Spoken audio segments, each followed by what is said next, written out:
একেবারে প্রস্তুত আছে। তিনি অফিসার্স অ্যাড্রেসে এই কথা বলেছেন। আরো কিছু বলেছেন যে সেনাবাহিনী নিয়ে নানা রকম অপপ্রচার করেছেন, যে যারা করছেন তারা তাদের বয়স কম, বড় হলে নিশ্চয়ই তারা লজ্জা পাবে। তো আপনি দুইটা এই কথাকে যদি মিলায় উত্তর দেন তাহলে কি বলবেন? ধন্যবাদ ছিল আপনাকে এবং আপনার ভয়েস বাংলার দর্শক শ্রোতা। শুনেন, সেনাপ্রধান আমরা যাই বলি না কেন, একটা সময় তো উনি একটা ভালো ভূমিকা নিছেন। বিশেষ করে 5ই আগস্টে যখন একটা সময় ছাত্রদের আন্দোলনের পাশে এসে দাঁড়াইছেন। এখন কেউ বলবেন এর আগে তো সেনাবাহিনী গুলিও মারছে, সেটা ভিন্ন আসপেক্ট, সেটা তো অস্বীকার করার কিছু নেই। গুলিও যেমন মারছেন, একটা পর্যায়ে আবার এসে পাশে দাঁড়াইছেন, হয়তো বিবেক নারাজ এসে কিংবা কোনো পরিস্থিতিতে বা আর কত ছাত্র মরবে, সবকিছু সীমা থাকা চাই, ইত্যাদি ইত্যাদি। আবার উনি যে বললেন যে সেনাবাহিনী নিয়ে নানান জনের নানা কথা বলছে, তারা বাচ্চা, আর সেটা যদি উনি ওইভাবে দেখে থাকেন এবং ক্ষমা করে থাকেন, সেটা উনি যে খারাপ করেছেন তা বলবো। আবার নির্বাচন আসলে উনি সেই নির্বাচনটাকে অত্যন্ত গ্রহণযোগ্য করে তুলবেন বা চেষ্টা করবেন, সেই প্রতিশ্রুতিও ভালো, সবই ঠিক আছে। কিন্তু প্রশ্ন হচ্ছে, ইতিমধ্যে তো আমরা নির্বাচনের টাইম লাইন বলেন, টাইম ফ্রেম বলেন, আমরা মোটামুটি পেয়ে গেছি। এবং একটা গণতান্ত্রিক দেশে আপনি নির্বাচন চাইবেন বা নির্বাচিত সরকারের কাছে ক্ষমতা থাকবে, এটাই স্বাভাবিক। ব্যত্যয় ঘটে, যে আমাদের বাংলাদেশে যে ব্যত্যয়গুলো নানান সময় ঘটেছে, সেগুলোর জন্য অন্য কোনো ব্যক্তিরা দায়ী না, রাজনীতিবিদরাই দায়ী। কারণ আপনার ক্ষমতা ছিনিয়ে নেওয়া হয়েছে রাজনীতিবিদদের কাছ থেকে।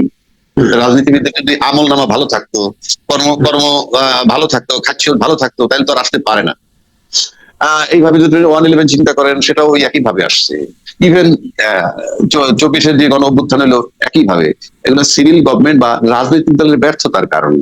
আর একটা জিনিস লক্ষ্য করে দেখবেন আপনি, যে আমরা বললামই তো, আমি নির্বাচনের পক্ষে, গণতন্ত্রের মনা মানুষ, নির্বাচন দরকার। কিন্তু আপনি যদি মনে করেন, এই যে রাজনীতিবিদ একটা কথা বলে যে নির্বাচিত সরকারের কাছে ক্ষমতা গেলে, দলীয় রাজনৈতিক দলের কাছে ক্ষমতা গেলেই দেশটা স্থিতিশীল হবে, আমাদের অতীত অভিজ্ঞতা তো তা বলে না। কারণ রাজনৈতিক অস্থিতিশীলতা যখন তৈরি হয়েছে এবং সেনাবাহিনী যখন ক্ষমতা নিচ্ছে, কিংবা 111 আসছে, কিংবা ইউনূস সাহেব আসলো, সেটা তো রাজনৈতিক দলগুলোই ক্ষমতার থেকেই ওখানে চলে আসে তাদের ব্যর্থতার কারণে।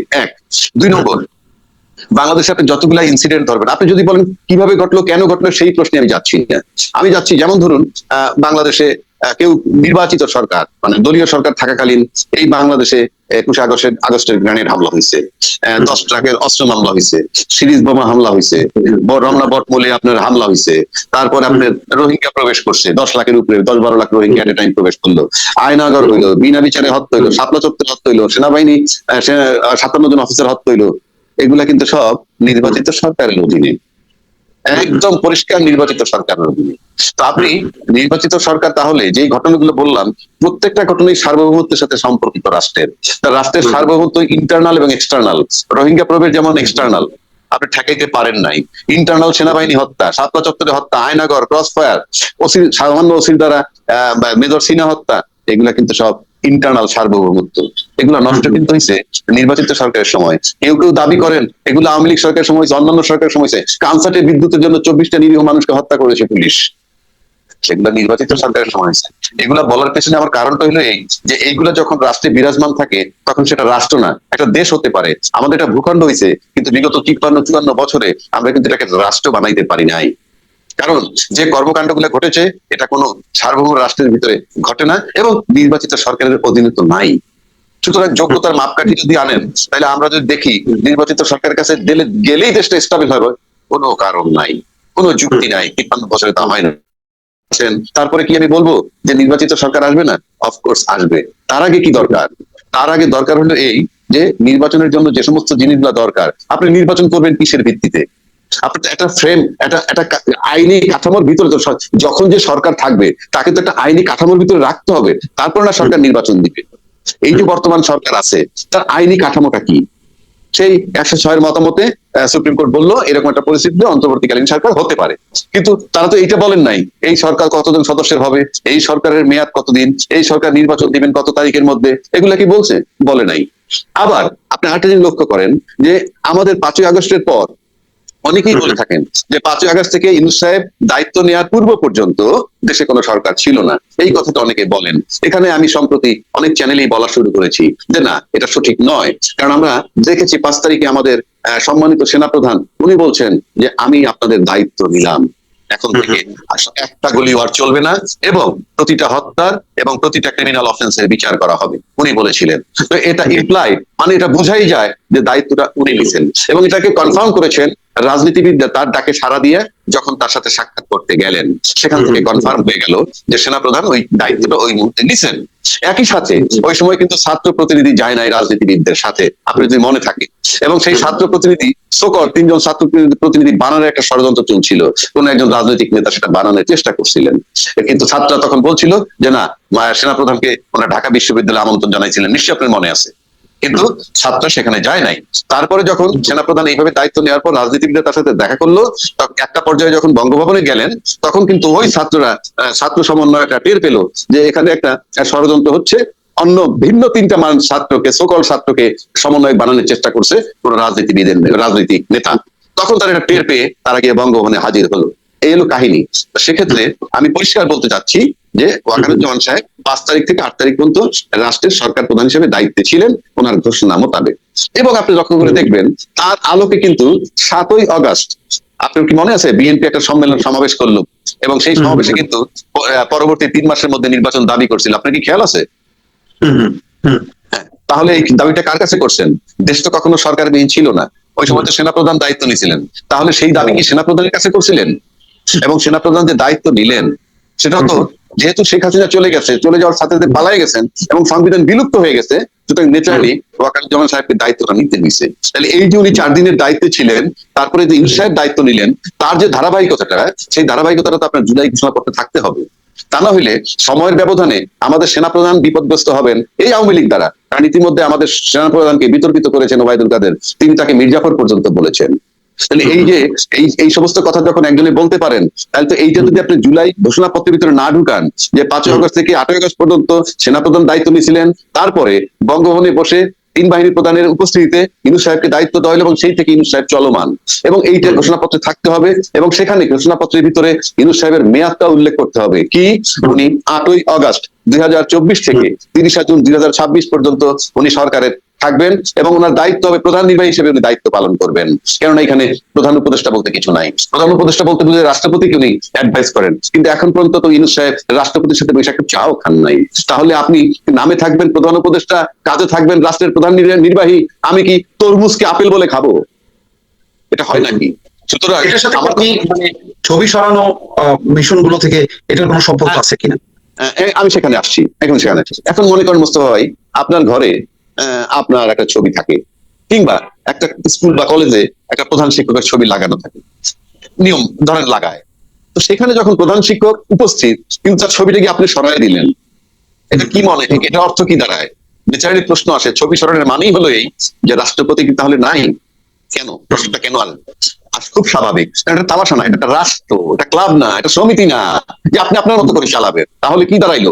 আপনি যখন রাষ্ট্রপতির ছবিটা অপসারণ করে দিলেন, রাষ্ট্রপতির সিম্বলিক, সারা বিশ্বের যে কোনো লোক যখন বাংলাদেশ হাই কমিশনে ঢোকে কিংবা বাংলাদেশের কোনো এমবেসিতে ঢোকে, ওই ছবি ইন্ডিকেট করে জিএস রাষ্ট্রপ্রধান উনি, অর্থাৎ রাষ্ট্রের প্রতি, মানে রাষ্ট্রের দায়িত্বপ্রাপ্ত ব্যক্তি উনি। সেটাকে যখন আপনি রিমুভ করে দিবেন এবং আপনি বিশ্ববাসীকে জানিয়ে দিলেন যে হি ইজ নো লঙ্গার রাষ্ট্রপতি, 1। 2 হচ্ছে রাষ্ট্রপতির ছবি, রাষ্ট্রপতি যদি না থাকতো বাংলাদেশে, এক কথা উনি আছেন আমরা জানি কাগজে কলমে, সেক্ষেত্রে তার এটা স্মরণের মানে হচ্ছে কি, যেটা ছাত্ররা দাবি করছিল রাষ্ট্রপতির অপসারণ, ছবি অপসারণ আর রাষ্ট্রপতি অপসারণের মধ্যে খুব বেশি পার্থক্য আছে বলে আমার কাছে মনে হয় না। কারণ বাংলাদেশে ছবি পোড়ানো নিয়ে বহু মামলা হয়েছে, যে ছবি পড়াইছে শুধু, তাতে যদি মামলা হয় তাহলে ছবি রিমুভ করলেও একটা বিরাট, আমি অফেন্স বলবো না, আমি এক্ষেত্রে ধরবো ভিন্নভাবে, সেটা হলো বিপ্লব হয়তো বা চলমান, 1 নম্বর। আর 2 নম্বর হচ্ছে এই ছবি রাষ্ট্রপতিকে সরাইলে সাংবিধানিক সংকট হবে, এটা যারা বলেছিলেন তারা কেন নীরব? এখন কি এই ছবিটা সরাইলে তো রাষ্ট্রপতিকে সরানো সামিল হয়ে গেল, তারা কেন নীরব? কিংবা তারা রাষ্ট্রপতি যারা সরাইলো এই সরকার প্রধান বা সরকারের কাছে তারা কোনো ব্যাখ্যাও চাননি, কিংবা সরকার জাতির কাছে কোনো ব্যাখ্যাও দেননি, কিন্তু আলটিমেটলি ছবিটা সরে গেছে। তাহলে কি কোন সন্দেহ নাই এই মুহূর্তে রাষ্ট্রপতিবিহীন দেশ? এটা একটা কোশ্চেন আসতেই পারে, 1 নম্বর।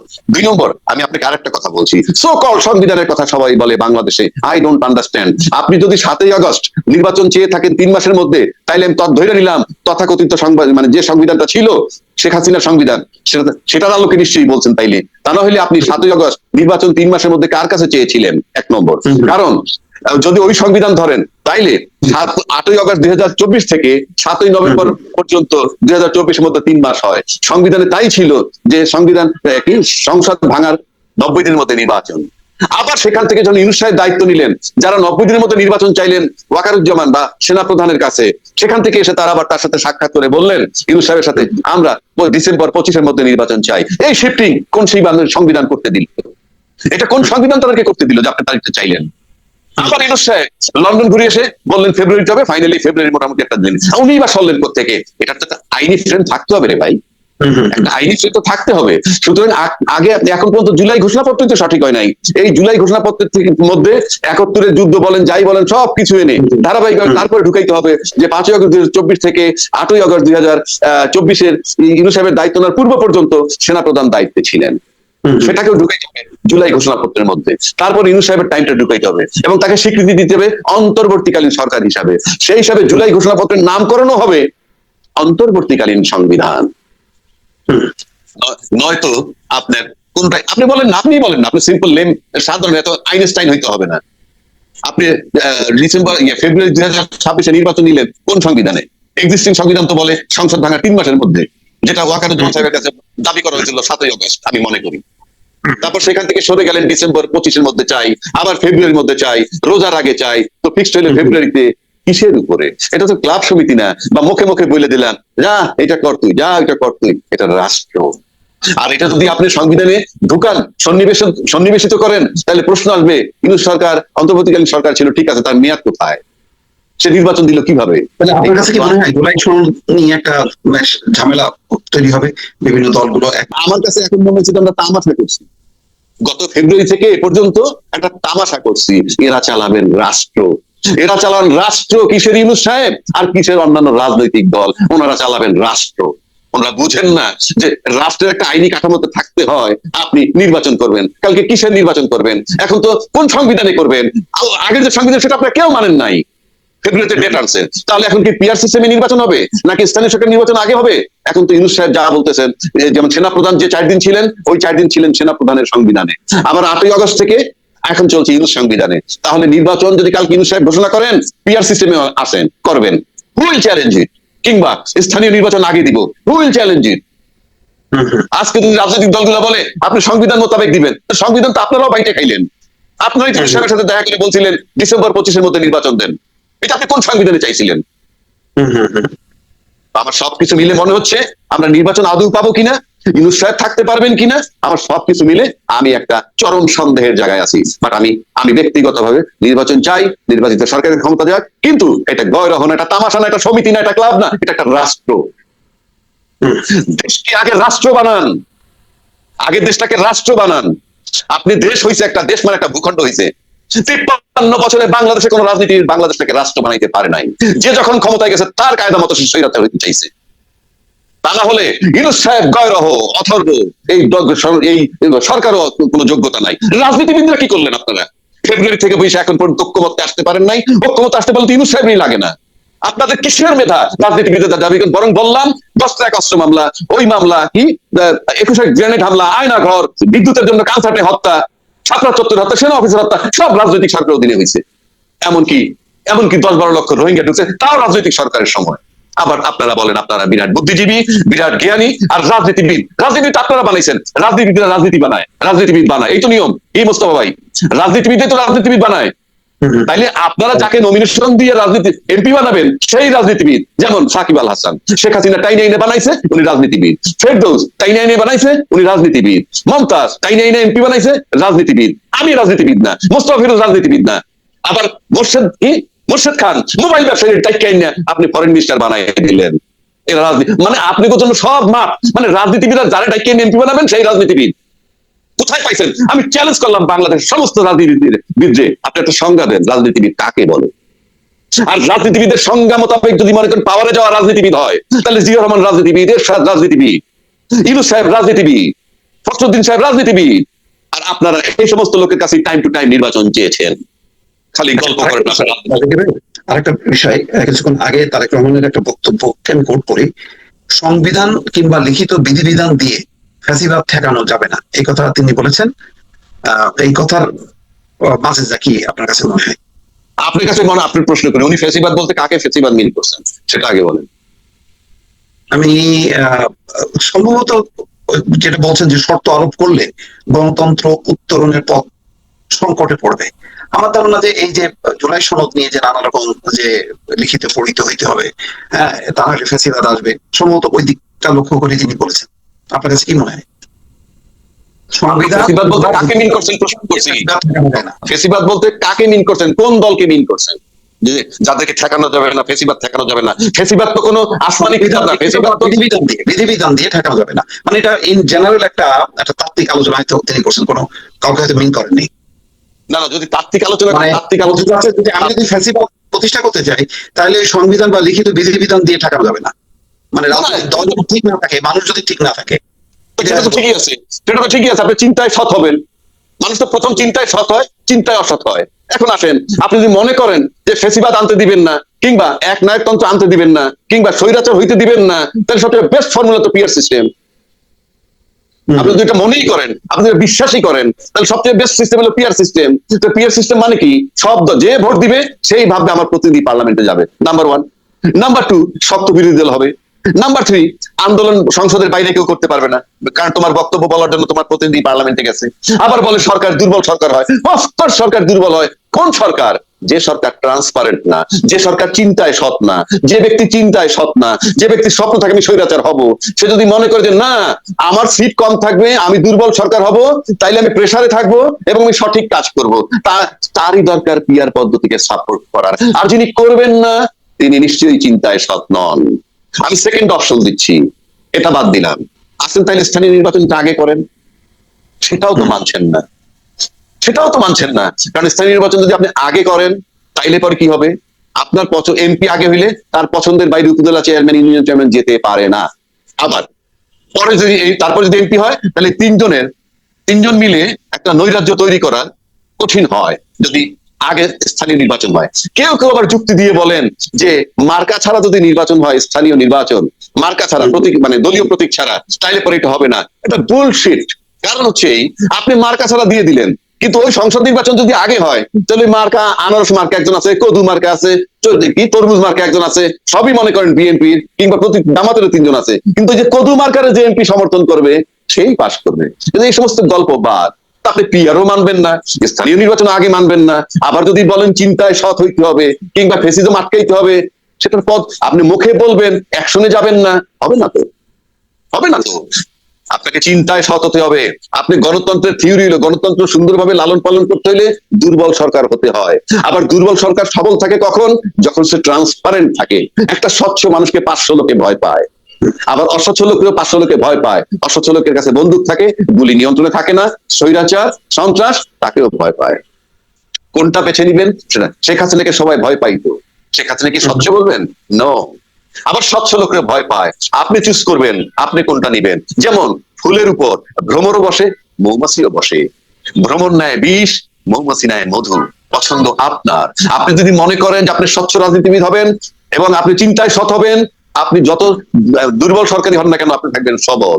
আপনি তখন পিয়ার পদ্ধতি বেছে নিবেন, কিংবা স্থানীয় সরকার নির্বাচন আগে বেছে নিবেন। আর দুইটার কোনোটাই যদি কেউ না মানে, আমি নিশ্চিত করে বলতে পারি তিনি চিন্তায় সৎ নন, তিনি চেতনায় সৎ নন, এবং তিনি ট্রান্সপারেন্ট নন, এবং তিনি ক্ষমতায় গেলে ভয় দেখাবেন যেভাবে হাসিনা দেখাইছে। অনেক ধন্যবাদ জাকির ভাই।